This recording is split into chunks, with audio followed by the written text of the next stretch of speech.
गौभक्त राजा दिलीप की अद्भुत कथा। रघुवंश महाकाव्य में महाराजा दिलीप और नंदिनी गाय की एक बहुत ही मनोहर कथा आती है, जिसमें नंदिनी गाय दिलीप राजा की सेवा से प्रसन्न होकर उन्हें उत्तम संतान तथा सौभाग्य का वरदान देती है।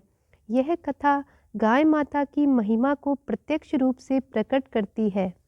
महाराजा दिलीप को वृद्धावस्था आने पर भी कोई संतान प्राप्त नहीं हुई थी। संतान न होने की चिंता में वे बहुत दुखी और चिंतित रहते थे। एक समय उन्होंने अपनी महारानी के साथ विचार विमर्श किया और अपने गुरु वशिष्ठ जी से इस संदर्भ में प्रश्न पूछने की सोची। अतः राजा दिलीप रानी के साथ गुरु वशिष्ठ जी के आश्रम में पहुँचे। आश्रम में पहुंचकर महाराजा दिलीप और महारानी ने गुरु वशिष्ठ को प्रणाम किया और उनसे संतान न होने की चिंता व्यक्त की। गुरु वशिष्ठ जी ने राजा दिलीप को याद दिलाया, एक बार अनजाने में उनसे कामधेनु गाय का अनादर हो गया था, जिसके फलस्वरूप उन्हें संतान न होने का दुख भोगना पड़ रहा है। साथ ही गुरु वशिष्ठ जी ने उन्हें इस पूर्व कर्म के फल को काटने का उपाय भी बताया। उन्होंने बताया कि कामधेनु गाय की पुत्री नंदिनी गाय की सेवा करने से वह अपने कर्म का पश्चाताप कर सकते हैं। यदि नंदिनी गाय उनकी सेवा से प्रसन्न हो जाए तो वह उन्हें शाप से मुक्त कर सकती है। गुरु वशिष्ठ जी से यह सब सुनकर राजा दिलीप नंदिनी गाय की सेवा का व्रत ले लेते हैं और व्रत के अनुसार वे अपने दास दासियों को छुट्टी देकर रानी के साथ स्वयं ही नंदिनी गाय की सेवा में लग जाते हैं। राजा दिलीप और उनकी पत्नी गौमाता नंदिनी को मीठी घास के कौर खिलाते, उनके शरीर को सुहलाते, डांस वगैरह को दूर करते तथा वह जहाँ जाना चाहती वहीं जाने देते थे। साथ ही वे स्वयं भी उनकी गति का अनुसरण करते थे। इसी प्रकार उनकी छाया के समान उनके पीछे पीछे रहते हुए राजा दिलीप उनकी आराधना करने लगे। राजा दिलीप के तप का प्रभाव और दया भाव के कारण वन के समस्त स्थानवर जंगम जीव मंत्रमुग्ध रहते थे। प्रजा की रक्षा करने वाले राजा के वन में पैर रखते ही बलवान प्राणियों ने अपने से कम बल वालों को तंग करना छोड़ दिया था। राजा दिलीप प्रतिदिन प्रातःकाल गाय को चराने के लिए निकलते थे। उस समय उनको रानी पहुंचाने जाती थी और सायंकाल जब राजा गाय को लेकर लौटते थे तब रानी दोनों को लेने जाती थी। महाराजा दिलीप संध्या काल में नंदिनी गाय की पूजा अर्चना करके उन्हें धोकर नंदिनी जी के सोने के पश्चात सोते और उनके उठने से पहले उठ जाते थे। इस प्रकार राजा दिलीप को सेवा करते हुए 21 दिन बीत गए। राजा की भक्ति भावना की परीक्षा करने के लिए मुनि की नंदिनी एक हिमालय की गुफा में, जिसमें कोमल घास उग रही थी, घुस गई। गाय हिरण पशुओं से सुरक्षित है, ऐसा समझकर राजा पर्वत की शोभा देखने में तल्लीन थे। इसी बीच एक सिंह आकर गाय के ऊपर झपटा, जिसका पता राजा को नहीं चल सका। जब राजा को गाय की आर्त ध्वनि सुनाई पड़ी तब राजा की नज़र पीछे गई। तब राजा ने देखा कि लाल गाय के ऊपर पंजा रखे केसरी सिंह खड़ा है। राजा लज्जित हो गए और तरकस से बाण निकालकर ज्यों ही सिंह पर छोड़ने लगे, तभी उन्हें ऐसा जान पड़ा कि उनका दाहिना हाथ जहाँ का तहाँ रह गया है, मानो मंत्रोषधि के द्वारा उनका सारा बाहुबल नष्ट कर दिया है। राजा की यह लाचारी देखकर सिंह ठहाके मारकर हंसा और बोला, राजा यह वृथा श्रम क्यों करते हो? मैं सामान्य सिंह नहीं हूँ, बल्कि महादेव का किंकर कुंभोदर हूँ। शिवजी के चरण स्पर्श से पवित्र हुए मेरे शरीर पर तुम्हारे अस्त्र काम नहीं कर सकते, इसलिए यह व्यर्थ प्रयत्न छोड़ दो और घर लौट जाओ। तुम्हें जो काम सौंपा गया था उसे तुम कर चुके हो।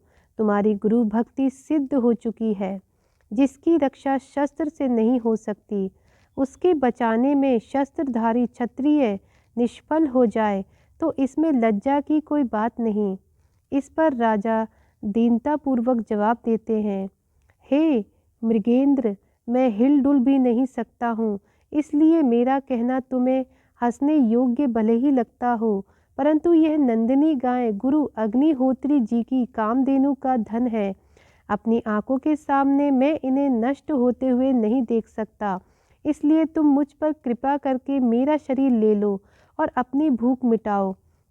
कृपया करके महर्षि की इस गाय को छोड़ दो। सांझ होने पर इसका छोटा बछड़ा इसकी राह देखेगा। सिंह राजा को अनेकों प्रकार से समझाता है ताकि राजा अपने निश्चय को बदल दे। सिंह कहता है, यदि तुम भूत दया के भशीभूत हो गए हो तो अपना शरीर प्रदान करके तुम इस एक ही गाय की रक्षा कर सकोगे, लेकिन यदि जीते रहोगे तो हे प्रजानाथ, तुम अपनी प्रजा को पिता के समान सदा संकटों से उभार सकोगे। और यदि तुम्हें अपने गुरु के क्रोध का डर लगता हो तो उनको तुम घड़े जैसे थान वाली करोड़ों गाय को देकर शांत कर सकते हो। इस तरह सिंह द्वारा बहुत प्रकार समझाने पर भी राजा पर कोई प्रभाव ना पड़ा। राजा दिलीप सिंह से कहते हैं कि जिस प्रकार तुम देवदार वृक्ष की रक्षा शिव जी की आज्ञा से करते हो, उसी प्रकार मैं अपने गुरु की आज्ञा से इस गाय की रक्षा करता हूँ। इस प्रकार सेवा कार्य करने वाले तुम मेरी सेवा की भावना को क्यों नहीं समझते हो? यदि तुम्हें मुझ पर दया आती हो तो मुझे मेरे इस नश्वर शरीर पर क्यों करते हो? मेरा जो अमर यश रूपी शरीर है उसके ऊपर दया करो और इस नश्वर शरीर को तुम खा जाओ। इस नश्वर पिंड पर मेरे जैसे मनुष्य को कोई आस्था नहीं होती। राजा की यह बात सुनकर शेर मन ही मन प्रसन्न होता है और राजा की बात को मान लेता है। इस प्रकार राजा सिंह की भूख मिटाने के लिए उनके चरणों पर अपने शरीर को मांस के पिंड के समान अर्पण कर देते हैं। तभी सिंह के आगे बढ़ते हुए राजा दिलीप के शरीर पर आकाश से पुष्प वृष्टि होती है और एक धीमी अमृत जैसी मधुर वाणी सुनाई दे पड़ती है, वत्स उठ। राजा दिलीप उठते हैं और सामने देखते हैं कि अपनी जननी के समान वह गौमाता दूध की धार छोड़ती हुई खड़ी है और सिंह अदृश्य हो गया है। माता नंदिनी उनसे कहती हैं, यह सिंह तो मेरी ही माया थी। इस माया के द्वारा मैंने तेरी परीक्षा ली। ऋषि के प्रभाव से स्वयं काल भी मेरे ऊपर प्रहार करने में असमर्थ है। राजा की गुरु भक्ति से, सेवा से और दया से प्रसन्न हुई गाय संतान प्राप्ति के लिए उत्सुक राजा को उनका मांगा हुआ वर प्रदान करती है और कहती है, तुम्हारी गुरु भक्ति और दया भाव से मैं प्रसन्न हो गई हूँ।